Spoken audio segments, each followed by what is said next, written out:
Welcome to Enlightenment Unknown, Life of a Spiritual Nomad. Join Reiki Master and Quantum Healing expert Wes Coons as he guides listeners through the depths of self-discovery and spiritual enlightenment to uncover the version of you we haven't met yet.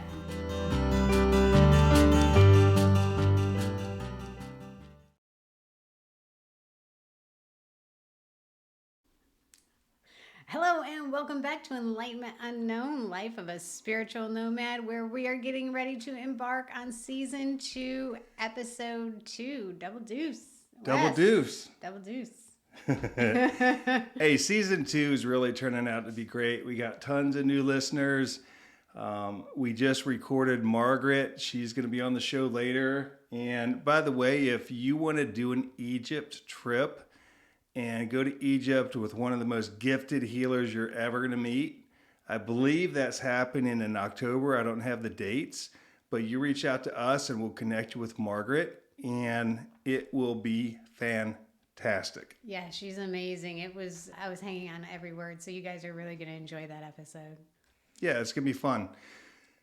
So we've got so much to cover. You know, we were discussing earlier, I was like, what do we do first? And the first thing we're going to do is thank our listeners. Man, we're growing like crazy and we've got the best listeners ever. So thank you so much. You know, we try to do that every episode, and I don't know if we get it every time, but we just appreciate you. We hope that you're learning something from the show. I hope that you can resonate with something you can implement into your life, because that's what we're here to do, is help you change the way you think so you become the person that you're supposed to be.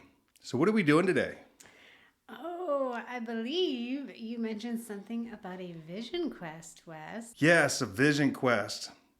You know, I had to ask Lakota, you know, I know I did it and I went up there to do it, but I'm like, you know, what exactly did we do?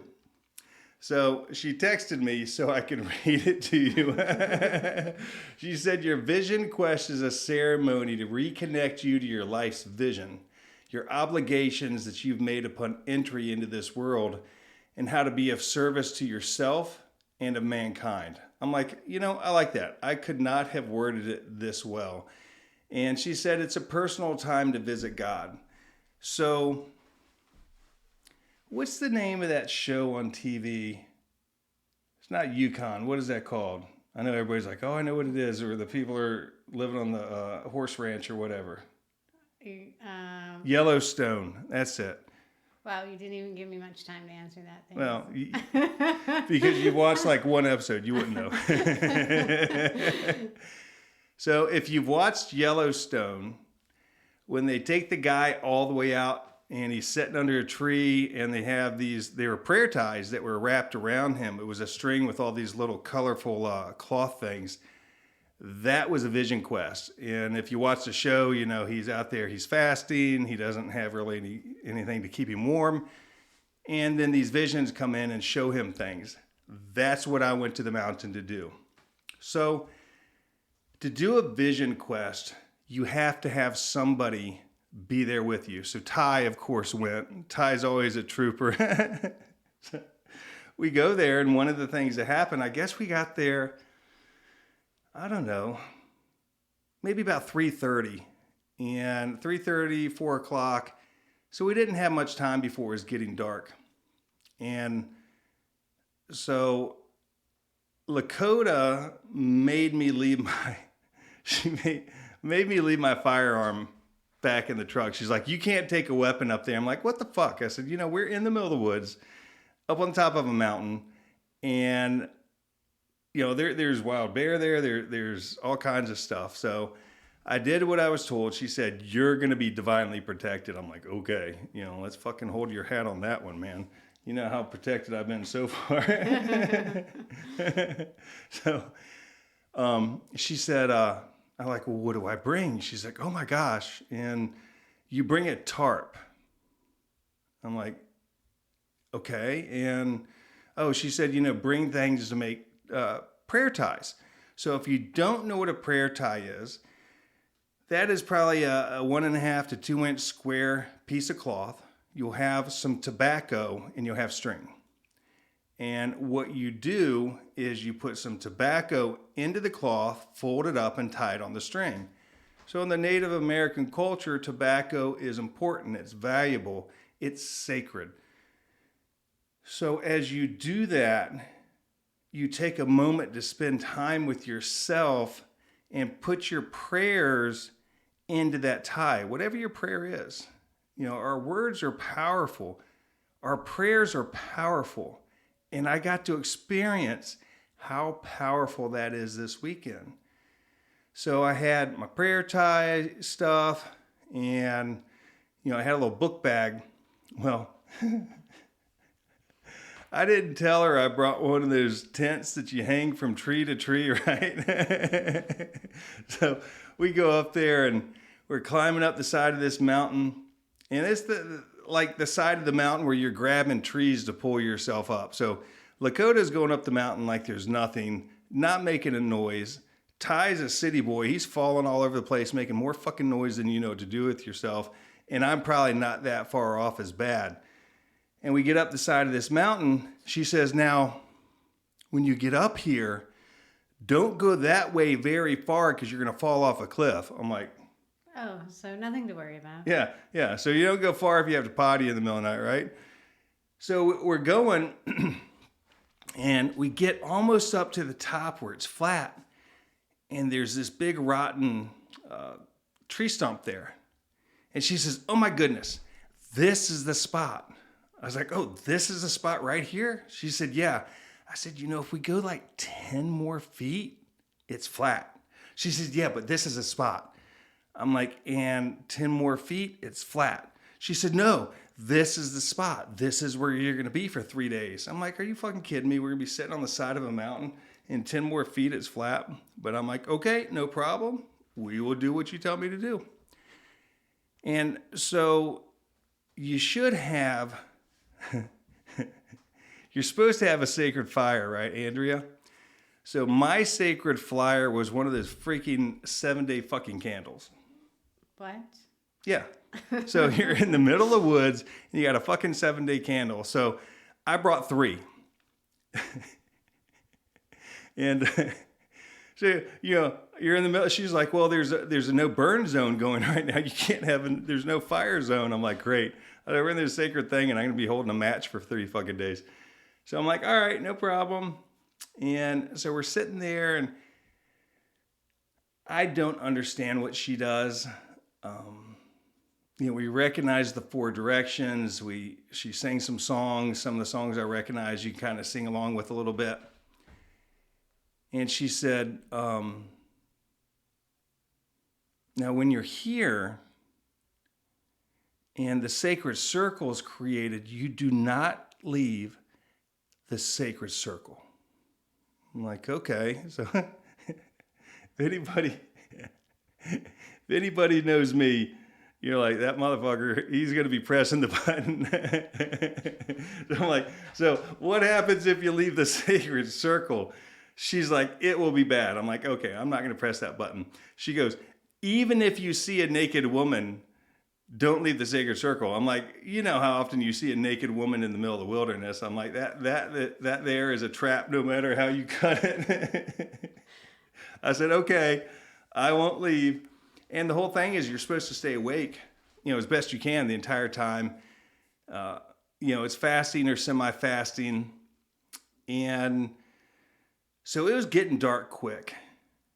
So she did her prayers and we lit the candles. So I had my 3 little candles out and I didn't have time to do the prayer ties. I mean, the prayer ties take hours to do, right? You know, I think I had to do 450 of them. And the circle that I was in was probably 10 by 14, something like that. So, you know, the prayer ties are going to go around the exterior of that circle. And I remember thinking when I was planning to go to the mountain, you know, one of the things that happens is when you accept to be in a ceremony, you're already in ceremony at that moment. So I was in ceremony for a couple months, and if you're in a ceremony, things happen and things shift and stuff starts clearing the way. So it can be a lot sometimes. And I remember being worried that, what if I don't see anything cool? What if I don't get this message? Because you're supposed to be there to get a message, all right? You're supposed to be there and, God steps in or whatever that looks like and says, there's a little fucking burning bush or something. Wes, this is your mission or whatever. I'm like, all right. And, whenever I do those things, that self-doubt, whether, is it going to happen for me? And the more I thought about it, I'm like, well, I see stuff all the time. I mean, fuck, I see dead people all the time. So, when I thought about that, I was like, all right, no worries. I've seen other things on the mountain. And so I kind of let that anxiety go to the wayside. And it was, I don't know, it was maybe 6 o'clock or something. It was getting dark and they had to leave. And she had 2 or 3 dogs. She had Ty. And within like 20 seconds, you couldn't see them. You couldn't hear them. I don't know where they went. It was crazy because you should have been able to see them for a while and they were gone. They were gone. And it was eerie, right? You couldn't hear anything. I mean, you just couldn't hear anything. It was just me. And there was this bird that made a nest in the stump I was sitting next to. Me and that friggin' bird became friends after 3 days, I tell you that. So, I'm sitting there and I'm setting up my stuff. I wasn't going to sit on a fucking tarp for 3 days, I can tell you that. I'm pulling all this shit out of my bag. and Air mattress. Yeah, just about. So I'm like hooking this thing up to the trees. I got all the straps going. And there's this one Indian dude that I've seen there on the mountain many times, but he showed up. He was like about, 100 feet from me. And this time he wasn't translucent. You can see it looked like a regular person standing there. I mean, you can see every detail. And he didn't look happy. His hair was braided back. He had a feather that was down. And he had like, those leather pants. There's almost like chaps or whatever. And they got the decorations on the side. And no shirt. And he's just sitting there staring at me. I'm like, hey, what's up, man? I said, like, I'm Wes. What's up? And he's just fucking looking at me like I'm going to cut your head off or something. It was a little intimidating. And I sat there and I'm like, well, would you like to come over and we talk? Do you got a message for me? You got any food?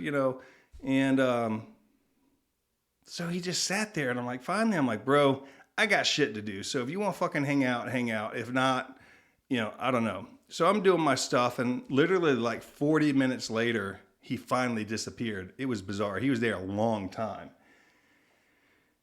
And so, I had my little tent that hangs off the ground there, and I happen to have a little chair that I pulled out of the bag too.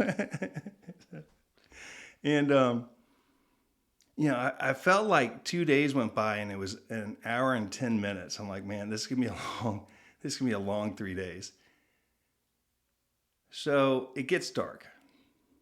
And as it's getting dark behind me, where, that 10 feet that goes up, there's that plateau. So you think about, I'm setting on a ridge, almost at the top. It's pretty steep on all sides. And that flat plateau goes back about 150 feet. Then it's just thick forest. I don't know what was behind that. And there was nothing there when it was bright. But when it started to get dark, there was a cave entrance there. And I'm looking and I'm looking and I'm rubbing my eyes and I'm looking. And I'm like, is that a cave? I'm like, what the fuck is happening, right? And all of a sudden, Andrew, you know how in Predator, when the, like the alien thing wants to go invisible, but you can still kind of see it moving? You can see through it? Yeah.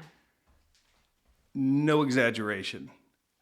Those people, you could tell they were people, were coming out of the cavern or the cave that looked like that.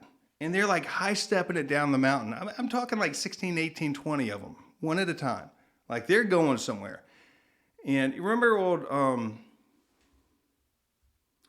what's that show, Moving Up on the East Side? What's that guy's name? Oh, the Jeffersons, George Jefferson. You know how Jefferson walked with his backpack and he's throwing his arms back and forth, he's hauling ass?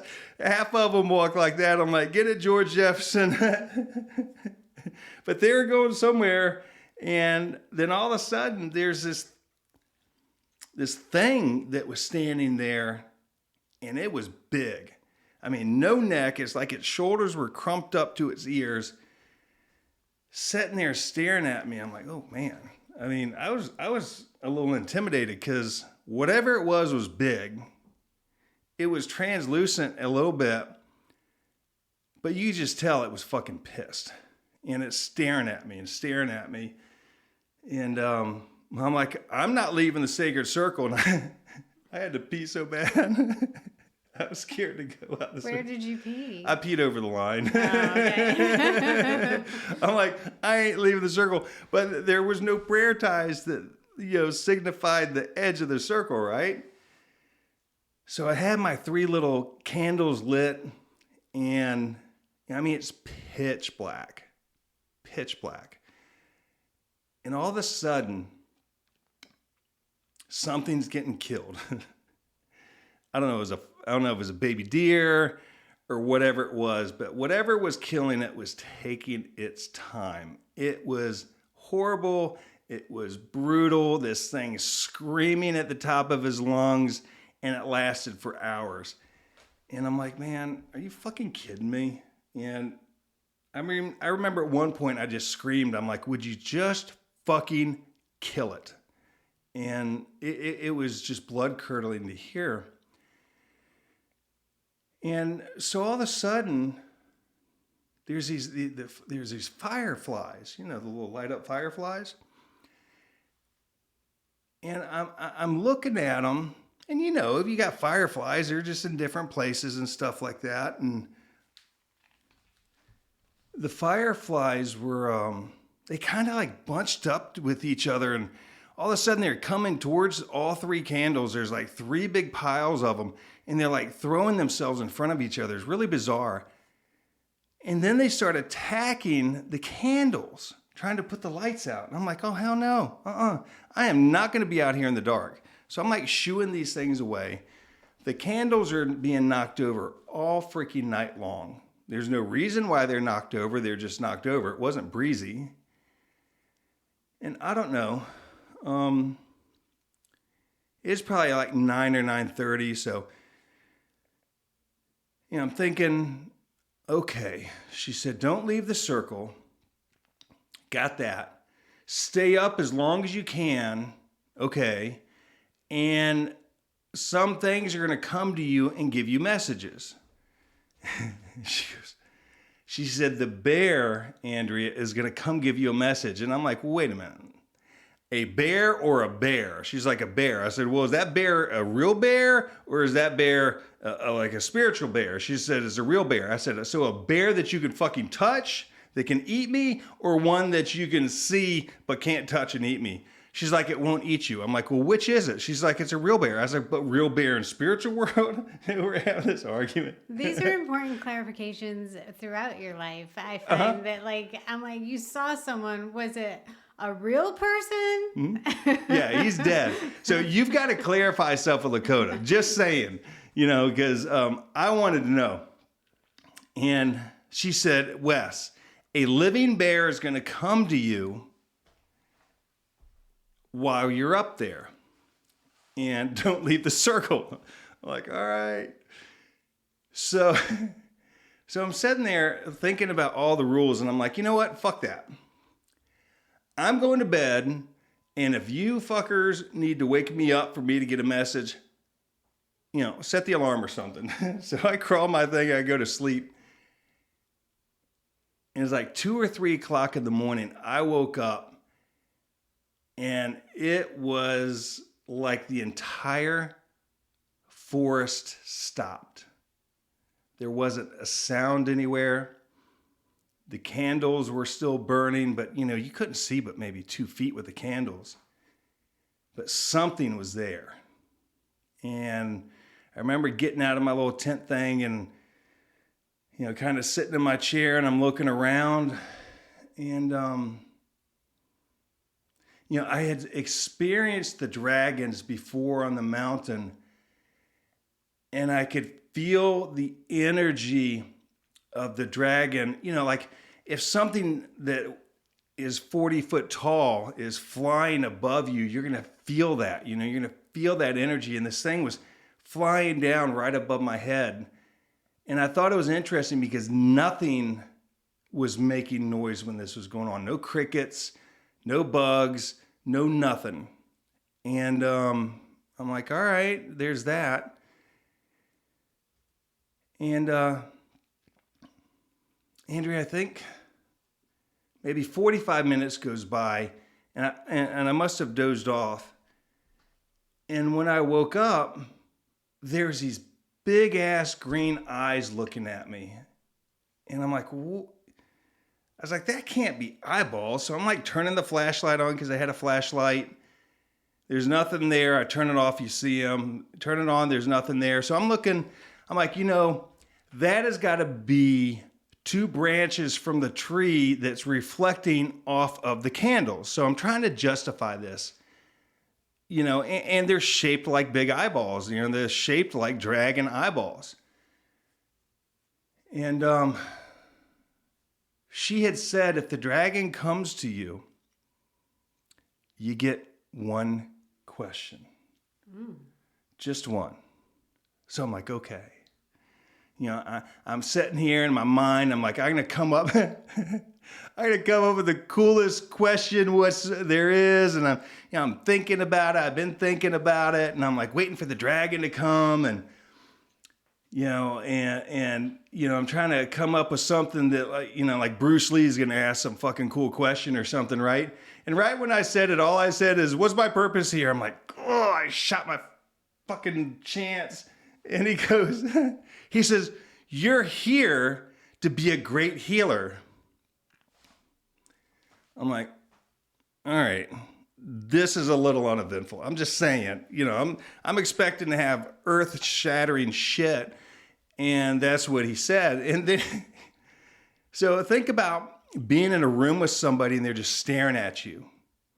Much like this. Yeah, like you're staring at a hole in my head right now. So I'm sitting there. So he answered the question. I'm thinking about it. I was like, okay, that gives me some clarification. I was already doing that work, and, it was cool to get that message. And I don't know, I kind of thought it would be like this, the burning bush, Wes, your life mission is to whatever. And it was just crystal clear. Your mission, your purpose here is to be a great healer. So, after about 10 minutes, he's still staring at me. I'm like, so what do you like to eat? And he goes, you only get 1 question. I'm like, well, where do you live? That's a question. I'm like, all right. I said, so are you going to sit here and stare at me all night? You get 1 question. I said, so what you're saying is you're just going to fucking sit there and stare at me all night. And he didn't say anything after that. He's like, this motherfucker. So I'm like, all right. So there was part of it. So she had said the dragon's going to come. You may be visited by some ancestors. That happened like in the first 2 minutes. The bear hasn't shown up yet. And at the end of the day, there's a message that's supposed to come to me. There's a message that comes from a vision quest. And, if you watch the TV show, the guy had seen his future, right? And he didn't tell anybody, and I don't remember what happened, but he's seen his future. So after a little bit, I go lay back down. And, next thing I know, it's morning. And I hear Ty coming with the dogs and Lakota. And, I get up. Andrea, she sees all the stuff I brought. I don't know what she said in her language, but I don't think it was good. She's like, little brother, how did I know? I'm like, girl, I'm a retired Marine. I did my time in the field. I'm going to be fucking comfortable, all right? So the trick was not to ask permission, but ask for forgiveness later. And so they came up and she brought me a hard-boiled egg and a handful of nuts and some water. And we sat and talked for a little while. And she gave me a message. She gave me a teaching. And I don't remember exactly what it was. And she said, basically, be still. And the answer that you're seeking will reveal itself. And, I don't think I knew even what question I was asking. I didn't know what answer I was looking for. And, I'm like, I hope I'm doing it right. That self-doubt is there. This was years ago, so I'm way more healed today than I was. And, that victim energy of, oh, it's going to work for everybody but me, and I'm not going to get a message, and why would I get a message, and who fucking cares about me, and all, those things go through your mind at some point. And so she said, Ty, you're going to stay here, and he's my support person. And we talked. Ty and I always have these really deep conversations, and he talks about God, and we talk about what we're doing, and he's telling me about all the great food that he's eating down there on the mountain. He's like, man, I'm so full from the fried chicken last night. He knows I love fried chicken. And, I could just sit and talk to him all day long. So he was there a couple hours. He's like, all right, I'm going down. He says, I'm getting hungry for lunch. I'm like, whatever, motherfucker. So you had your handful of nuts. I had my handful of nuts and a hard-boiled egg. And so he, he stomps down the mountain, and I'm sitting there, and Andrea, like 4 or 5 hours go by. I'm like, man, I've been here, and I'm seeing, I'm digging deep. And finally, I had a little notebook so I can journal. I don't like to journal, but I got the notebook out. And I happened to look at my watch, and 42 minutes went by. I'm like, I swear to God, it was 5 hours. I'm like, fuck, we're going to be here a long ass time. So I start doing my prayer ties. And so there's 4 sticks around the circles. Each one represents a different direction, east, south, west, and north. And so I'm making these prayer ties. It is probably getting close to dinner time. So I'm basically done at this point. I start in the east, and I tie the string, and I go all the way around. And the most extraordinary thing happened when I connected the strings together, Andrea. We're sitting there, and I really wasn't feeling much there, no wild sensations or energy. But the second I touched those strings together, it was almost like grabbing a electric fence. It shocked me that hard. And there's this energy field that was created from the prayer ties. And when the circle was complete, it like turned it on. And it was unexpected. It was beautiful. It was extraordinary. It was bizarre. And so I remember I just kind of sat back, and as one more of those aha, what in the world is going on moments. How can this be true? How can me putting prayers in a little piece of cloth and tobacco do anything? And it did everything. So all day long, the candles were getting knocked over. They were getting blown out. But I noticed after about an hour, the candles weren't messed with anymore. So I moved the candles within an inch of the line. And I had actually pulled them really close to me because they kept getting knocked over. But with the circle in place, I put it to the edge. And not one time the rest of the ceremony, not one time did it get knocked over. Not one time did the fireflies come in. Not one time did it get blown out. You know, those candles are hard to blow out because they're down that little tube, right? So, you know, I'm thinking about this divine protection from the prayers that I put in these 450 prayer ties. And I'm like, how powerful is that? How, you know, it's teaching me how powerful our word is. How powerful when we say something, we think something that brings it in an instant. How we can manifest the things that we want to manifest. How we can become the person that you're supposed to be. How you can become the beacon of light that you're supposed to be. People ask me all the time, why am I here? You're here to be a fucking beacon of light.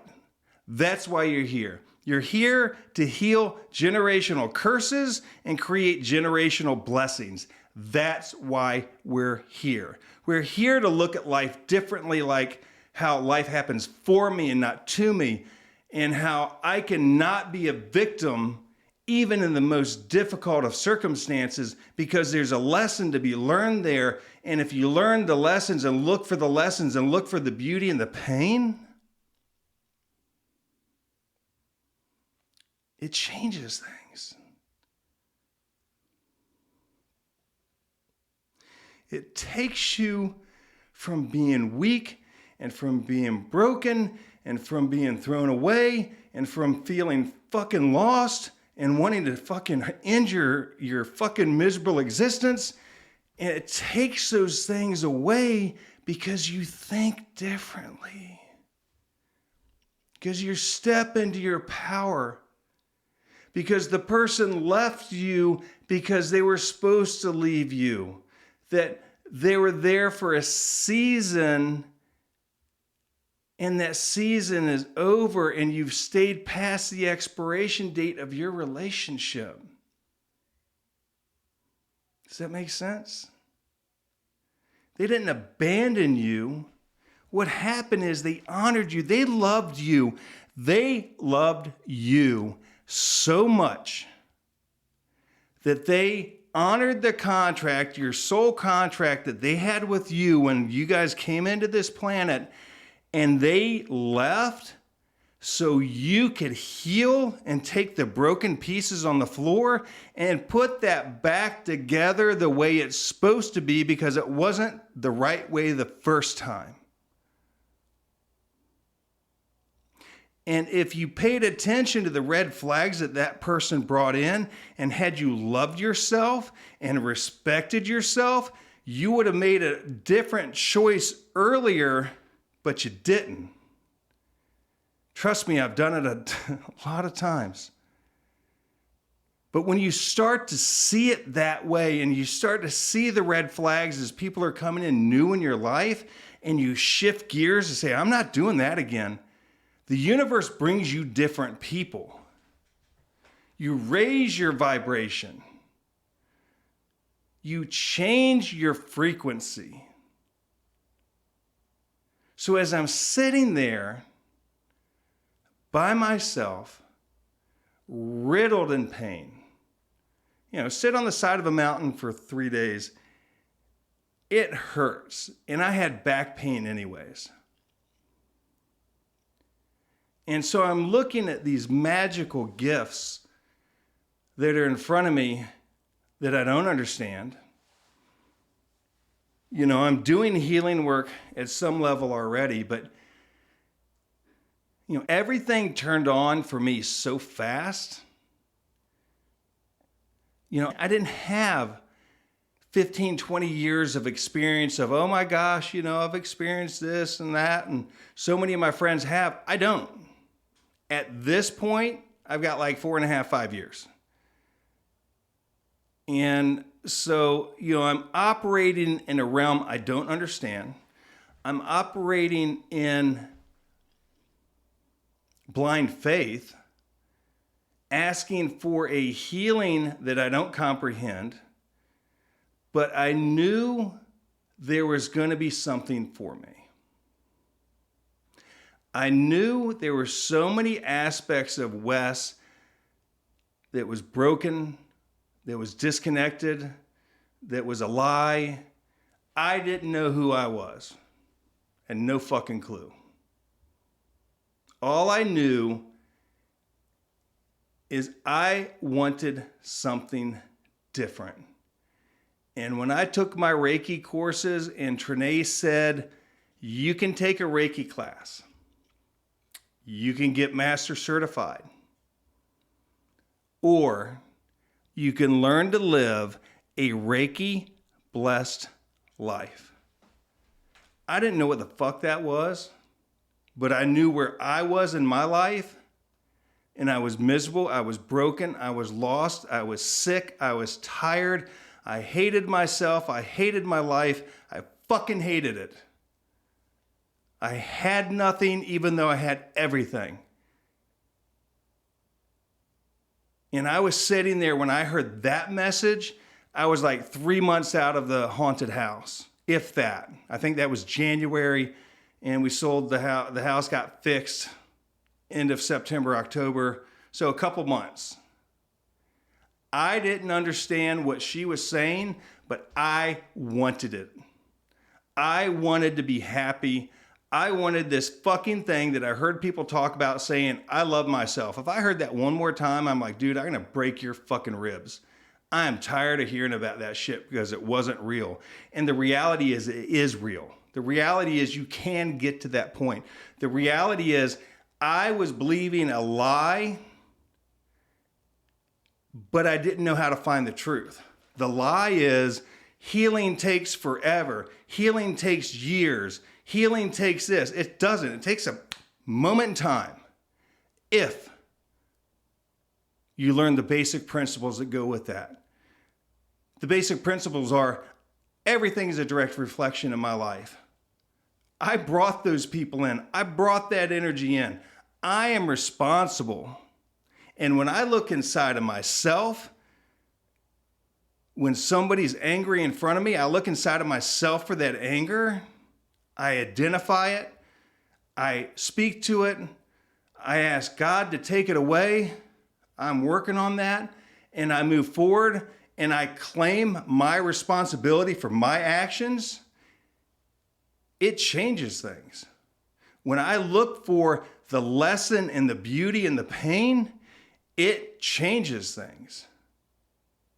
Doesn't mean it's not going to hurt for a little bit, but it ain't going to take me years. I can fucking tell you that. I ain't got time for that. I got stuff I want to do. So we're sitting there, and I'm like, all right. So still waiting on my message. I'm like, a steak dinner would be pretty good right about now. And Ty shows up. You heard his ass coming for 20 minutes away. Guess what he brought me to eat? Nuts. Yep. I had a half a cup of nuts, a bottle of water, and a hard-boiled egg. And it didn't sound like much, but it filled me up. And he hung out and we talked for a while. And I told him about what was going on. He's like, no way, man, no way. Yeah. He's like, what do you think that means? I'm like, I have no fucking idea. And so he goes. It's getting dark. They're having... I think they're going on, I don't know what they're doing, but I forget what it was. It just sounded really, really good. And so I think he pulled like a cupcake or something out of his pocket, starts eating. I'm like, really, dude? He's like, yeah, you can't have this, but I got one for me. I'm like, thanks. Nice. Yeah. So he goes and it's getting dark. And I'm sitting there and I'm just kind of in the zone, just sitting there really quiet. And I stood up. And I have never jumped and squealed like a 4-year-old little girl as loud as I did, as there was a giant ass deer about 4 feet away from me, because he looked up as I looked up, and we scared each other so bad. I didn't hear him coming up. Man, those things are so freaking quiet. He snorted out and ran the other way, and I thought I was going to freaking have a heart attack. I'm like, son of a gun. I mean, I don't know how, that thing was quiet. So as I looked up, that cave started to show itself. And whatever was guarding the cave, or whatever you call that, I seen it. It walked up to the edge of the line and is just sitting there staring at me. And all of a sudden, these beings are coming out of this cave again. I'm like, dude, I have no idea what that is. So, it just gets dark, and, after a while, when there's no outside interference, there's no cell phone, there's no video games, there's no texting girls or whatever you want to do, you start to really look at yourself. The pain starts to come to the surface. And I'm like, I don't know what to do with this pain. But it's all I know. It's all I ever felt. I didn't know anything else. Everything hurt. Physically and mentally, it hurt all the time. In the Marine Corps, they're like, yeah, pain don't hurt. It's just what it was. And I just remember feeling alone, which I'm accustomed to. I feel alone all the time. Not so much these days, but I still struggle with it. And so it's getting dark, and I'm like, it's probably like 6:30, so it's early. I'm like, fuck it, I'm going to bed. I'm going to move this shit along. I'm like, all right, everybody, universe, and y'all motherfuckers out there, wake me up if you need me. So I crawl my thing, and I don't know what was moving around in the woods, but there was stuff out there, and I couldn't sleep, and I was freaked out. Then it had to have been in the middle of the night, or it was 8:15. I don't know which. I heard the bear, and it breathed out. I mean, it was like, whoo, and it was within 2 or 3 feet of me. I'm like, I am not a taco. I am not a taco. I am not a taco. I am not a taco. Well, the bear didn't give me shit for a message, but he came and checked me out. I didn't hear it come, and I didn't hear it go. And I had to pee so bad. I'm like, come on. So finally, I'm unzipping this thing, and I hop out real quick with my flashlight, and there's nothing around. And I turn around, and there's the dragon eyes again. I'm like, dude, what are you doing? And he didn't say nothing. So I decided I was going to step outside of the circle, and I'm going to go see this dragon. The second my foot crossed that barrier, there was no eyeballs. I don't understand that. I'd step back in, they're there. I would step out, they're gone. I'd step in, they're there. I'd step out, they're gone. I'm like, all right, well, I guess I'm not going to walk over and freaking touch you or whatever, because you couldn't see anything but eyeballs. And just the night just went slow. And, the next morning, Lakota comes. And I'm thinking, oh, yeah, she said it could be a 2-day thing. And I'm thinking, oh, I got a message and, I'm good. And she's sitting there. She said, you're not done yet, brother. And poked me in the chest. I'm like, stop poking me in the chest. She always pokes me in the chest. You're not done because you're not working hard enough. I'm like, I said, well, what does that mean? She said, fucking, well, she didn't say fucking. She poked me. She might as well have been saying that. She poked me, said, work harder, and she leaves. I'm like, all right. So I had extra prayer ties. I don't know, about 100 or so, a couple hundred that I could do still. And I remember looking at myself, and I said, I'm going to do a prayer tie for everything that's a lie. that I'm weak, that I'm ugly, that I'm stupid, that I can't be this, I can't be that. Just everything that is in my DNA that I believed to be true, which was a lie. And there was 36 of them. And it was funny, when I did the prayer ties, they got all bunched up. No matter how hard I tried, I couldn't grab the 2 strings and pull it out to see it like I did in my other prayer ties. So I left that bunch to the side. And then I decided I'm going to do prayer ties for the truth. At 126, I ran out. 126. I probably could have gotten 200 at least. That I'm beautiful, that I'm talented, that I'm gifted, that I'm loved, that I have all this opportunity. And no matter how bundled up that string of ties got, I could reach in and pull them out, and they laid out perfectly and pretty. Isn't that interesting? The energy of 36 was so jumped up and gross, you couldn't uncombine it. And the other one, which was 3 or 4 feet long, I even balled it up and threw it on the ground and then picked it up, and it opened up perfectly.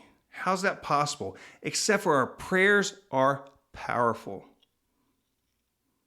Our prayers dictate our life. Our prayers give us what we have. If all you talk about is lack, you have lack. If all you talk about is how you're fucked up, they're going to give you that.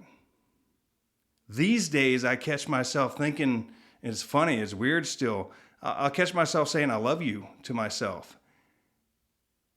And I'm like, all right, I'll take that. It beats what I used to think.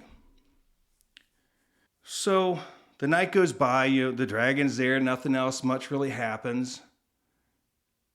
And the next morning, Lakota comes, and I am bent over in pain. It hurts so bad. And she looks at me, and she leans in, and she pokes me in the chest. And she says, when you speak your truth, your pain will be gone. I'm like, okay, yeah, Andrea, that shit's gonna happen. So she's sitting there, and she's just kind of lounging around, her and Ty, and they're talking. And, to myself, I'm thinking about it. And all of a sudden, I just start to cry. And it came to me. And I looked at her.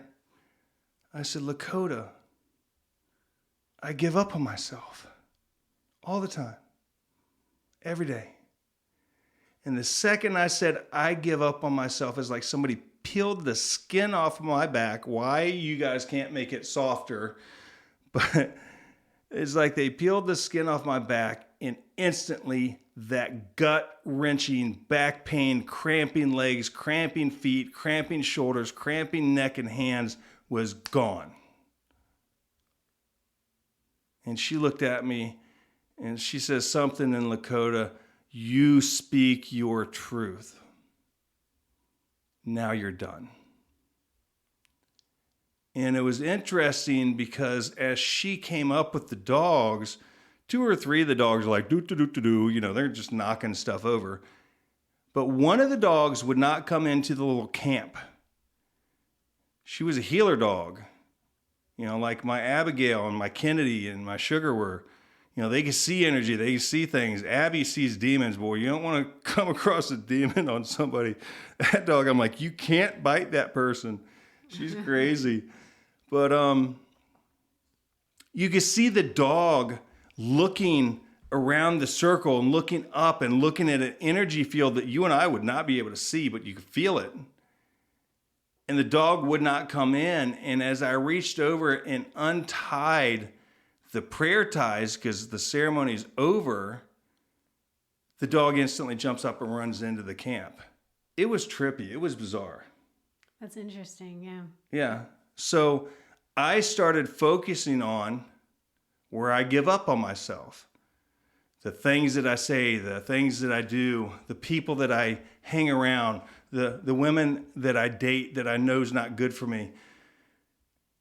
You know, the bullshit stories I tell myself. And that's where you give up on yourself. And so that was my focus point. And I'm going again this year. I don't know when it's going to be, and do another vision quest, because I know there's another layer. There's multiple layers that need to come out. And so, Andrea, that was my story about the vision quest. That's pretty amazing. Yeah, I have a lot of questions about that.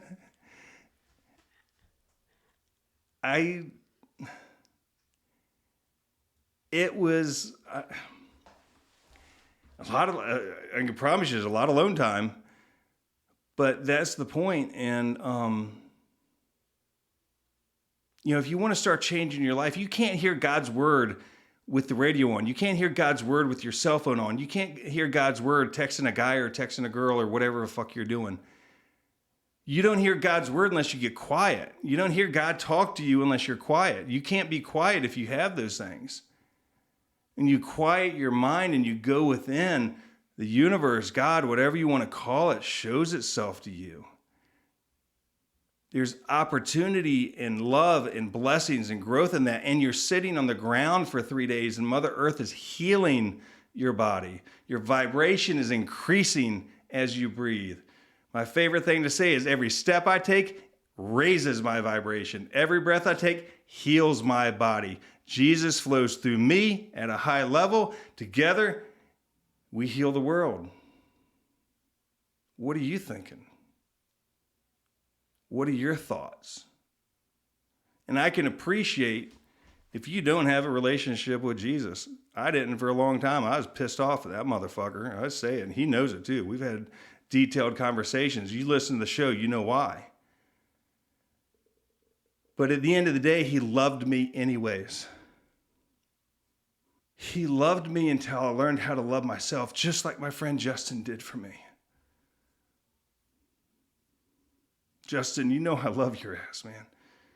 And by the way, thanks for keep coming in town and not visiting. Just saying, as public knowledge for around the world, Justin doesn't come visit Wes when he's in town. He's loving you from a distance. But he called me the other day just to tell me he loved me. And I know he listens to the show, and you're a friend of the show. You're my friend, and I love you very much. So I think that's the show for today. That was some good stuff. You know, we got all kinds of things coming up. Oh, wait. Mm-hmm. Before you go into all the kinds of things we have coming up, I wanted to say that between the time we recorded the last episode and this episode, I don't know, a little book called The 15-Minute Transformation came out. Oh, yeah. I wrote a book. It's called The 15-Minute Transformation. It's on Amazon. It teaches you how to change your energy, change your mindset, and change your life 15 minutes a day. It's selling really, really well. Yes, and you guys need to get a copy. You know, when I was listening to Wes talk in this episode about how change can happen quickly, I mean, we both believe that. We've seen it. And this is a wonderful book and guide to get you to heal and change quickly. It doesn't have to take a long time. Wes, thank you. It's an amazing book, The 15-Minute Transformation. Mm-hmm. You guys got to get it. And what's the name of your podcast, Andrea?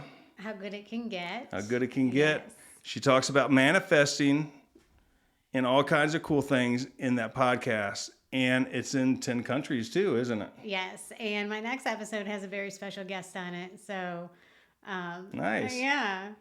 Is that guest shockingly good looking? Shockingly. And humble. Thank you. Thank you for letting me share my story. I just want to let you know you're exactly where you're supposed to be, and I'll see you next time. You've been listening to Enlightenment Unknown with Wes Coons, your guide on the quest for self-discovery and the version of you we haven't met yet.